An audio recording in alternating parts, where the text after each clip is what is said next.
여러분은 살면서 이런 경험 해보신 적 있으신가요? 분명히 내가 옳다고 생각했는데 시간이 한참 지나고 보니 내가 틀렸던 것이었습니다.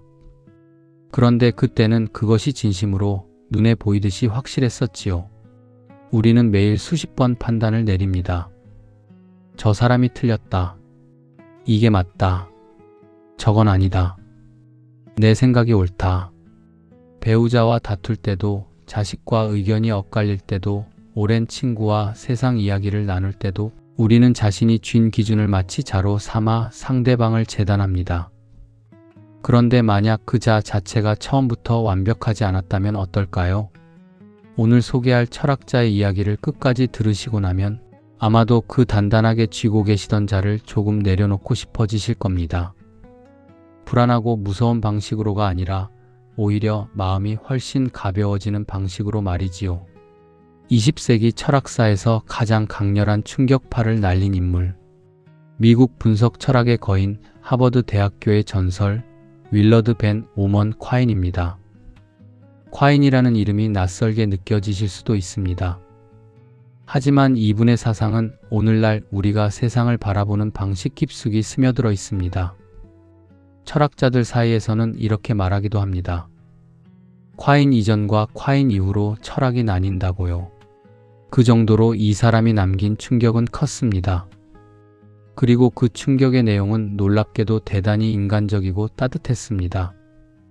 콰인은 1908년 미국 오하이오주의 작은 도시 에크런에서 태어났습니다.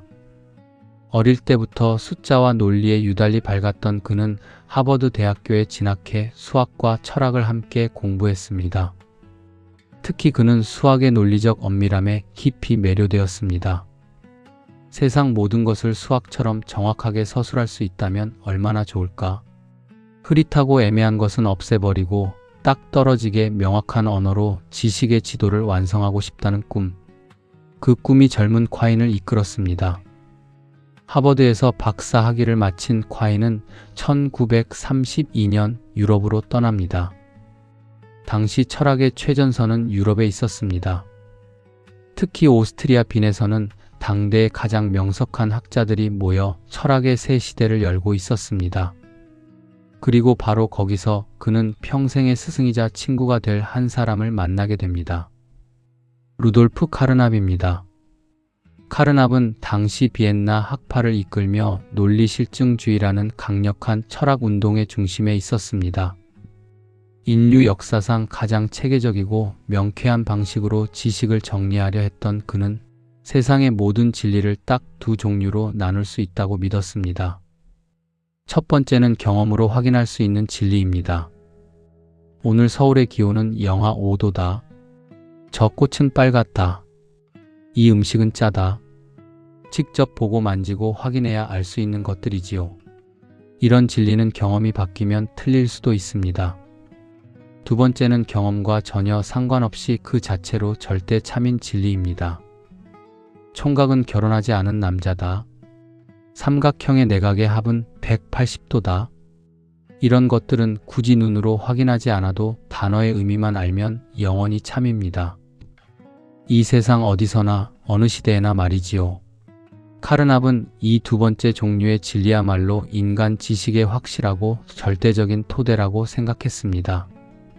경험에 흔들리지 않는, 영원히 변하지 않는 단단한 기반.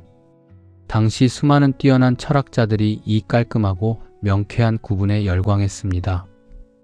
젊은 콰인도 처음에는 스승의 논리에 깊이 매혹되었습니다. 스승과 함께 연구하고 토론하며 그는 철학의 가장 단단한 기초를 찾아가는 여정에 함께했습니다. 두 사람 사이에는 나이와 국적을 뛰어넘는 깊은 신뢰와 우정이 쌓여갔습니다. 하지만 세월이 흐르면서 그의 마음 한켠에서 아주 작고 조용한 의문이 싹트기 시작했습니다. 총각은 결혼하지 않은 남자다. 이 명제가 영원한 진리처럼 보이는 것은 맞습니다. 하지만 생각해보면 이것이 참인 것은 우리가 총각이라는 단어에 결혼하지 않은 남자라는 의미를 부여했기 때문입니다. 그 의미 자체가 언어이고 언어는 인간이 만든 것이며 인간이 만든 것은 언제든 바뀔 수 있습니다. 그렇다면 이것이 정말 절대적인 진리일 수 있을까요?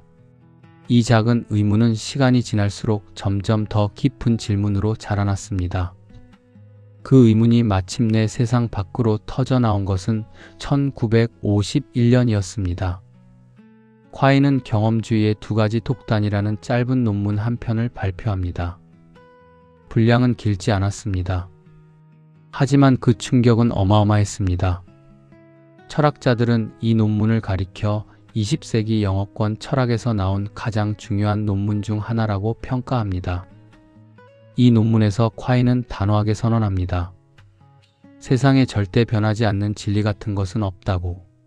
수학도 논리학도 우리가 절대적이라고 믿는 모든 지식도 결국은 인간이 세상을 이해하기 위해 만들어낸 도구일 뿐입니다. 그 도구가 지금까지 편리하고 유용했기 때문에 사용해온 것이지 그것이 우주의 영원한 진리이기 때문에 사용하는 게 아니라는 겁니다. 만약 더 나은 도구가 나온다면 우리는 언제든 지금의 것을 수정하거나 교체할 수 있어야 한다고. 이 주장은 학계에 엄청난 파장을 불러왔습니다. 스승 카르납도 공개적으로 반론을 제기했습니다. 어떻게 수학마저 절대적 진리가 아니라고 할 수 있느냐? 그것은 지나친 주장이 아니냐고요. 두 사람은 이후 수십 년에 걸쳐 편지와 논문으로 치열한 논쟁을 이어갔습니다. 한 통의 편지가 오가고 나면 또 한 통의 반론이 돌아왔습니다. 하지만 두 사람의 논쟁에는 묘한 온기가 있었습니다. 서로의 입장을 전혀 굽히지 않으면서도 상대방의 사유를 깊이 존중하는 태도가 편지 곳곳에 배어 있었지요. 세월이 지나도 두 사람의 우정은 변하지 않았습니다. 오랜 우정과 날카로운 학문적 대립이 공존하는 철학사에서 좀처럼 보기 드문 아름다운 관계였습니다. 하지만 콰이는 스승에 대한 깊은 애정에도 불구하고 흔들리지 않았습니다. 오히려 그는 자신의 생각을 더욱 깊이 파고들기 시작했습니다. 그리고 마침내 인간의 지식이 어떻게 작동하는지를 보여주는 아주 강렬한 비유 하나를 내놓습니다. 잠깐 눈을 감고 상상해 보십시오. 드넓은 하늘에 걸려있는 거대한 거미줄 하나를. 거미줄의 가장자리, 그 끄트머리는 바람에 살랑거립니다. 그 부분은 우리가 매일 직접 겪는 경험들과 맞닿아 있습니다. 오늘 비가 왔다. 이 식당 음식이 맛있었다. 믿었던 사람이 내 기대를 저버렸다. 이런 크고 작은 경험들이 거미줄의 테두리를 구성하지요. 반면 거미줄의 가장 깊은 중심부에는 훨씬 더 단단하고 묵직한 믿음들이 자리 잡고 있습니다. 1 더하기 1은 2다. 지구는 둥글다. 사람은 언젠가 반드시 죽는다. 이런 믿음들은 좀처럼 흔들리지 않습니다. 그런데 어느 날 바람이 세게 불어 거미줄의 끄트머리가 조금 찢어졌다고 생각해 보십시오. 거미는 어떻게 할까요? 거미줄 전체를 포기하고 바닥으로 뚝 떨어지지 않습니다. 그저 조용히 찢어진 자리로 기어가서 실을 이어붙이고 다시 균형을 맞춥니다. 필요하다면 주변 줄의 위치를 조금 바꿔서 전체의 모양을 새롭게 잡아나가기도 하지요. 콰이는 우리 인간의 지식이 바로 이런 방식으로 작동한다고 말했습니다. 어떤 새로운 경험이 내가 가진 믿음과 충돌할 때 우리는 믿음의 그물망 전체를 한꺼번에 버리는 게 아닙니다. 그 충격을 가장 적은 수정으로 흡수할 수 있는 부분을 찾아내어 조용히 그 부분만 고쳐나가는 것이지요. 이것을 콰이는 지식의 총체론이라고 불렀습니다. 우리의 지식과 믿음들은 각각 따로따로 떠있는 섬이 아닙니다. 거대한 그물처럼 서로 얽히고 연결되어 전체로서 세상과 맞서 있는 것입니다. 어느 하나가 흔들릴 때 그 흔들림은 전체 그물망에 퍼져나가고 우리는 그물망 전체의 균형을 다시 맞추는 작업을 합니다. 그 과정이 바로 우리가 배우고 성장하고 변화하는 방식입니다. 그런데 콰이는 여기에 그치지 않고 우리에게 또 하나의 충격적인 질문을 던집니다. 여러분이 지금 배낭을 꾸려 아마존 깊숙한 밀림 속으로 탐험을 떠났다고 상상해 보십시오. 그곳에서 외부 세계와 단 한 번도 접촉한 적 없는 원주민 부족을 만납니다. 서로의 언어를 전혀 모르는 채로 어색하게 마주 서 있는데 갑자기 풀숲에서 토끼 한 마리가 폴짝 뛰어갑니다. 그 순간 원주민 한 명이 토끼를 손가락으로 가리키며 외칩니다. 가바가이. 여러분은 어떻게 생각하셨나요?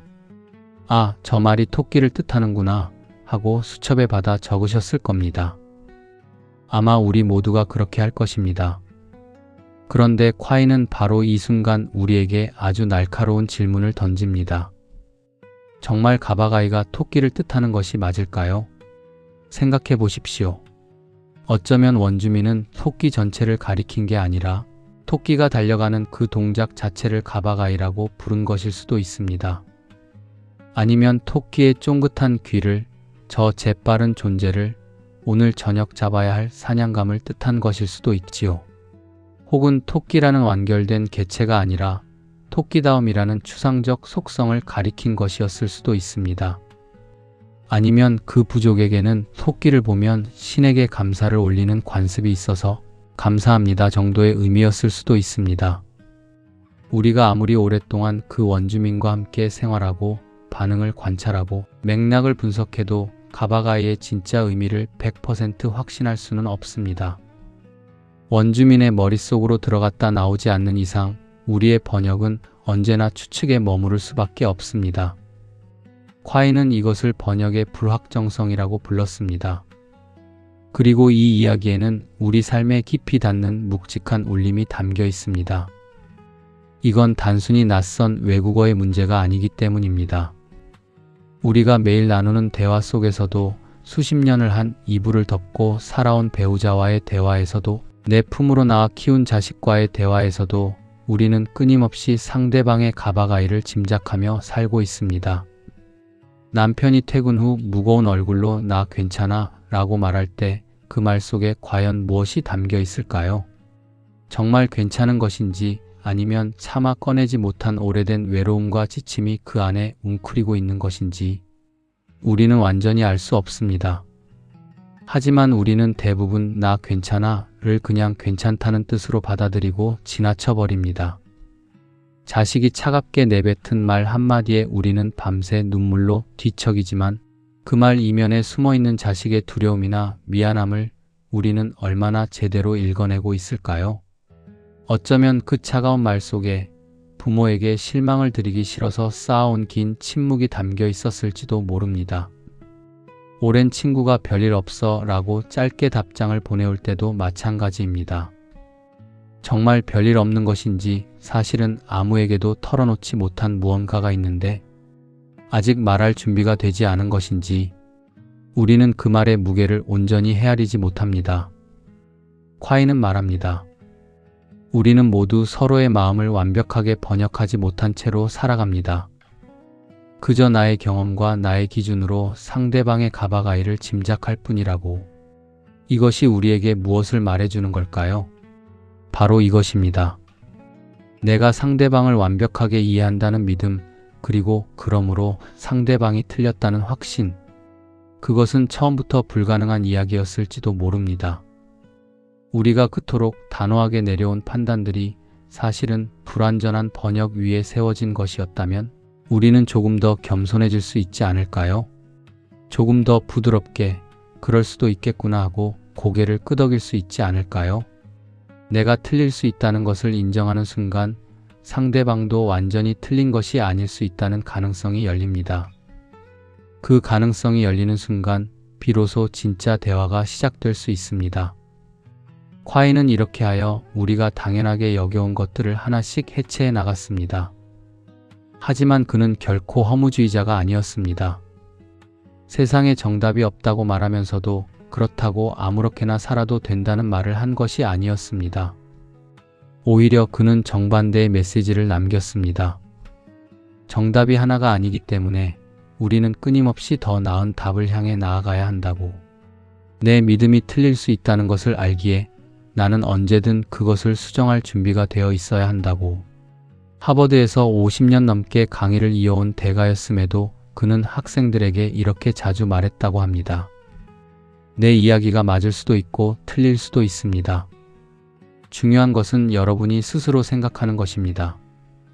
자신이 옳다는 것을 증명하려 하기보다 자신이 틀릴 수 있다는 것을 기꺼이 받아들이는 자세.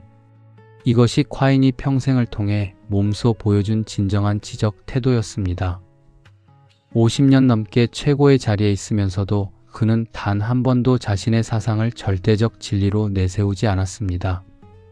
늘 수정하고, 늘 보완하고, 늘 더 나은 방향을 모색했습니다. 그것 자체가 그의 철학이었습니다. 그리고 이것이 우리에게 얼마나 큰 위안이 되는지 모릅니다. 세상에서 가장 뛰어난 철학자도 틀릴 수 있다고, 그 틀림을 고쳐나가는 것이 오히려 지식의 본질이라고 말해주는 사람이 있다는 사실이, 완벽하지 않아도 괜찮다는 것을 가장 엄밀한 학문의 언어로 증명해 보인 사람이 있다는 사실이, 이제 다시 한번 우리의 삶을 돌아봅시다. 우리는 살아오면서 정말 많은 것들을 확신해 왔습니다.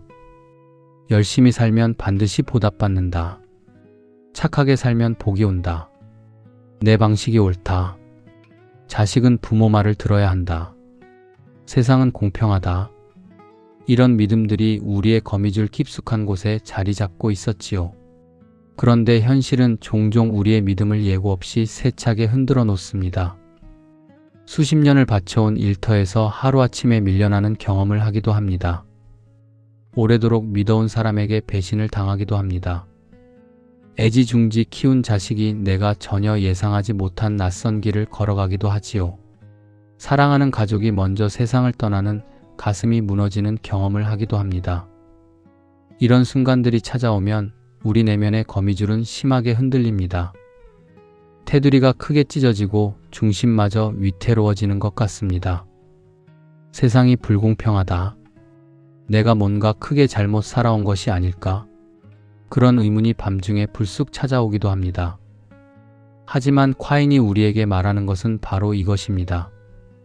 그 흔들림을 두려워하지 마십시오. 거미줄의 가장자리가 찢어졌다고 해서 거미줄 전체가 무너지는 것이 아닙니다. 거미는 찢어진 자리를 고치면서 오히려 더 넓고 촘촘한 그물을 만들어 갑니다. 우리도 마찬가지입니다. 내가 믿어온 것이 흔들리는 그 경험이 사실은 더 깊고 넓은 이해를 향해 나아가는 과정입니다. 그 고통이 헛된 것이 아닙니다. 거미줄이 찢어지는 고통 없이는 더 넓은 그물망도 없습니다. 우리가 아프게 배우는 모든 것들이 사실은 거미줄의 실이 되어 우리를 더 단단하게 받쳐줍니다. 젊었을 때는 거미줄이 조금만 찢어져도 세상이 무너진 것처럼 절망합니다. 내 신념이 부정당하면 분노하고 세상을 탓하기 바쁩니다. 내가 가진 답이 전부라고 생각했는데 그것이 아닐 수 있다는 가능성 자체가 견딜 수 없이 두렵기 때문입니다. 하지만 나이가 들고 세월이 쌓일수록 우리는 이 거미줄을 보수하는 일에 훨씬 능숙해집니다. 그래, 그럴 수도 있지. 내가 미처 몰랐던 부분이 있었구나. 이렇게 고개를 끄덕이며 믿음의 그물망을 조용히 수선해 나가는 것. 이것이 콰인이 철학의 언어로 증명해낸 삶의 지혜입니다. 절대 꺾이지 않는 꼿꼿한 나뭇가지는 강풍이 불면 결국 부러지고 맙니다. 하지만 부드럽게 휘어지는 갈대는 거센 폭풍 속에서도 살아남습니다. 유연함이 나약함이 아닙니다. 유연함이야말로 오래도록 살아남는 가장 강한 힘입니다. 콰인은 1908년에 태어나 2000년 92살의 나이로 세상을 떠날 때까지 손에서 타자기를 놓지 않았습니다. 그가 평생 남긴 논문과 책들은 실로 방대했습니다. 하지만 그 모든 글들이 결국 한 가지 이야기를 담고 있었습니다. 우리의 지식은 언제나 불완전하고 바로 그것이 아름다운 것이라는 이야기. 세상의 완벽한 정답을 강요하지 말고 서로의 다름을 인정하며 함께 조금씩 나아가자는 이야기. 그는 학문의 언어로 그것을 말했지만 그 안에 담긴 마음은 참으로 따뜻했습니다. 내가 틀릴 수 있다는 것을 아는 사람은 상대방에게 관대해집니다.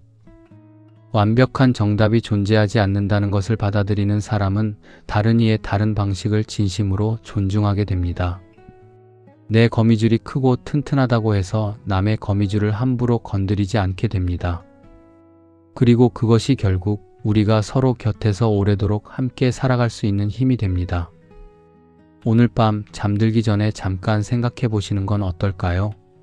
내가 오랫동안 확신해온 것들 중에서 어쩌면 다시 한번 살펴볼 수 있는 것이 있지 않은지, 내가 상대방에게 들었던 말들이 혹시 내가 짐작한 의미와는 다른 가바가이였을 수 있지 않은지, 내가 그토록 단호하게 틀렸다고 여겨온 사람의 말 속에 내가 미처 번역하지 못한 진심이 숨어 있지는 않았는지, 그리고 오늘 하루 내가 당연하게 받아들인 누군가의 말 한마디가 사실은 더 많은 것을 담고 있지는 않았는지. 우리는 모두 불완전한 그물망을 들고 살아갑니다. 크고 화려한 그물망도 있고 소박하지만 촘촘한 그물망도 있습니다. 그리고 그 불완전함이야말로 우리가 계속해서 서로를 필요로 하는 이유입니다. 정답이 없다는 것이 두려운 일이 아닙니다. 오히려 그것은 아직 이야기가 끝나지 않았다는 뜻이니까요. 여러분의 거미줄은 지금 이 순간에도 조용히 흔들리고 있을 겁니다. 그리고 바로 그 흔들림 속에서 여러분은 더 넓은 그물망을 향해 나아가고 있습니다. 콰인이 평생을 바쳐 우리에게 전하고 싶었던 말은 어쩌면 이 한마디였을지도 모릅니다. 틀려도 괜찮습니다. 우리는 그렇게 함께 나아가는 것이니까요. 평생 정답을 찾아 헤매며 지쳐오신 분들께 오늘 이 이야기가 조금이나마 가벼운 위로가 되셨으면 합니다. 콰인은 92해를 살면서 단 한 번도 자신의 생각을 완성된 것으로 선언하지 않았습니다. 마지막까지 생각하고 쓰고 수정했습니다. 그것이 그가 우리에게 보여준 삶의 방식이었습니다. 어쩌면 나이 든다는 것은 잃어가는 과정이 아닙니다. 오히려 내 거미줄을 더 넓고 유연하게 만들어가는 과정입니다. 나와 다른 생각들을 밀어내지 않고 내 그물망의 한 귀퉁이에 조용히 매달아두는 여유. 틀려도 괜찮고 정답이 아니어도 괜찮다는 따뜻한 수용. 이것이 세월이 우리에게 주는 가장 귀한 선물인지도 모릅니다. 지금 엮어가고 계신 여러분의 거미줄은 그 자체로 충분히 아름답고 온전합니다.